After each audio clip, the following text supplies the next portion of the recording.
वो जंगल बहुत ही बड़ा था और बहुत ही घना था।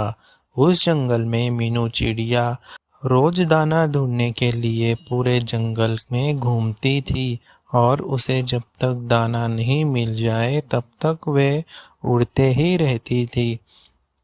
ऐसा ही एक रोज मीनू चिड़िया दाना ढूंढने उस घने जंगल में निकली हुई थी, लेकिन सुबह से दोपहर हो जाती है, उसे कहीं पे भी दाना नहीं मिलता है और फिर वैसे वे थक हार के एक जंगल के नदी के पास आके बैठी हुई होती है। तभी वहाँ पे उसके दो दोस्त मिठू तोता और कबूतर आ जाते हैं और उनके पास बहुत सारे दाने होते हैं जो कि उन्हें जंगल में ढूंढ के मिले हुए रहते हैं। मीनू चिड़िया तो उनके पास पड़े दाने देख के सोच में पड़ जाती है कि मैं तो इतने टाइम से घूम रही हूँ लेकिन मुझे कहीं पे दाने नहीं मिले और इन लोगों के पास तो इतने सारे दाने हैं। तभी कबूतर कहता है, क्या हुआ मीनू चिड़िया, तुम इतनी उदास क्यों हो आज? तभी मीनू चिड़िया कहती है, मुझे आज पूरे 2 घंटे हुए पूरे जंगल में घूमते हुए, लेकिन कहीं पे भी मुझे एक दाना तक नहीं मिला। और आप लोग देखो, आपके पास तो इतना सारा दाना है, आप लोग तो अकेले हो, ये दाना तो आपको 2-3 दिन चल जाएगा, लेकिन मेरे 2 बच्चे कुकू और जूजू घर पे मेरी राह देख रहे हैं। अब मैं क्या करूं, मुझे समझ नहीं आ रहा है, क्योंकि अगर मैं उनके लिए दाने नहीं लेके गई तो वे बेचारे भूखे ही रह जाएंगे। तभी तोता कहता है, मीनू चिड़िया तुम एक काम करो, ये मेरे दाने में से मैं आधे दाने तुम्हें देता हूँ और ये दाने तुम उन्हें खिला देना। जब कभी हमें ज़रूरत पड़ेगी तो हम तुमसे दाने ले लेंगे। फिर कबूतर भी वैसा ही करता है, अपने हिस्से के दानों में से थोड़े दाने उसे दे देता है। मीनू चिड़िया वहाँ से वे दाने लेके अपने घर आ जाती है और अपने बच्चों को खिला देती है। तभी उसके बच्चे दाना खा के आराम से बैठ जाते हैं और इधर तोता और कबूतर नदी पे बातें करते हैं कि क्या लगता है तुम्हें तोते भाई, मीनू चिड़िया को दूसरी शादी कर लेनी चाहिए।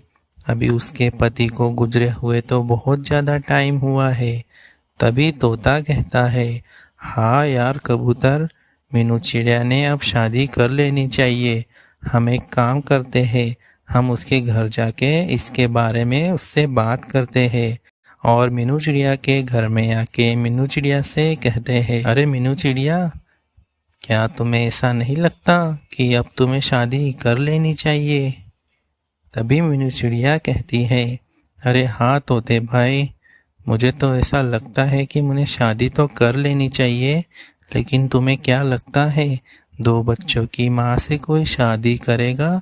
भला कोई चिड़ा इतना बेवकूफ़ होगा इस जंगल में? तभी तोता और कबूतर सोच में पड़ जाते हैं, लेकिन तभी कबूतर कहता है, मेरा एक दोस्त है जो पास वाली पहाड़ी के पीछे वाले जंगल में रहता है, उसका नाम आकाश चिड़ा है और उसके घर में उसकी छोटी दीदी सोनी चिड़िया और उसकी मम्मी टूनी चिड़िया रहती है और उसके पापा बंटी कबूतर का तो बहुत दिन पहले देहांत हो गया है।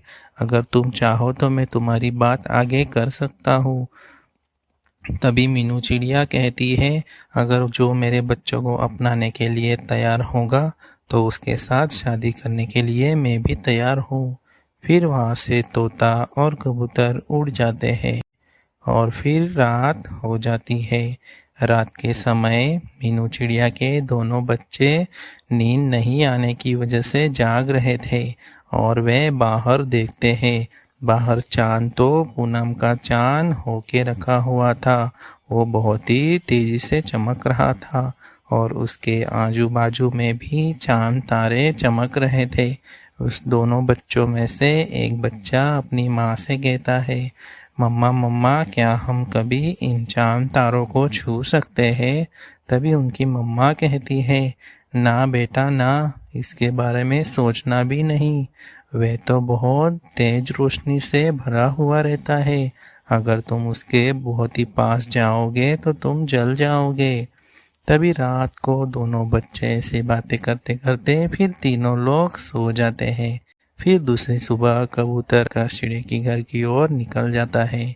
आकाश चिड़िया के घर जाके वो सारी बातें बताने से पहले ही वहाँ पे टुनटुनी चिड़िया उसे कुछ दाने खाने को दे देती है और फिर आकाश चिड़िया वो दाने खा लेता है और कहता है, अरे कबूतर तू यहाँ कैसे?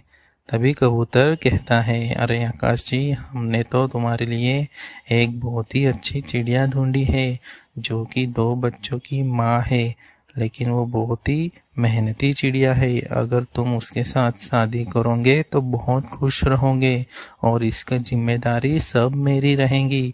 तभी आकाश चिड़िया कहता है, लेकिन तुम्हें पता है ना, मुझे तो थोड़ा थोड़ा कम दिखाई देता है, फिर तुम कैसे उसकी ज़िंदगी खराब करने को तुले हो?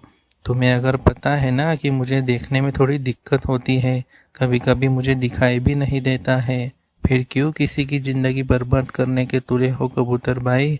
अरे वैसा कुछ नहीं है, तुम दोनों साथ में रह के बहुत ही अच्छे से ज़िंदगी गुजार सकते हो। अगर तुम्हें मंजूर हो तो कहो तो हम कल ही जाके तुम्हारी शादी कर देंगे। आकाश चिड़ा तो हाँ कह देता है। ये कहानी अगर आपको अच्छी लगी हो और इनकी आगे की शादी वाली लाइफ की कहानी भी अगर आपको देखनी हो तो प्लीज़ हमारे इस चैनल को सब्सक्राइब कर दीजिए। और हाँ, ऐसे ही मज़ेदार कहानियाँ देखने के लिए बेल की घंटी को दबाना ना भूलिए।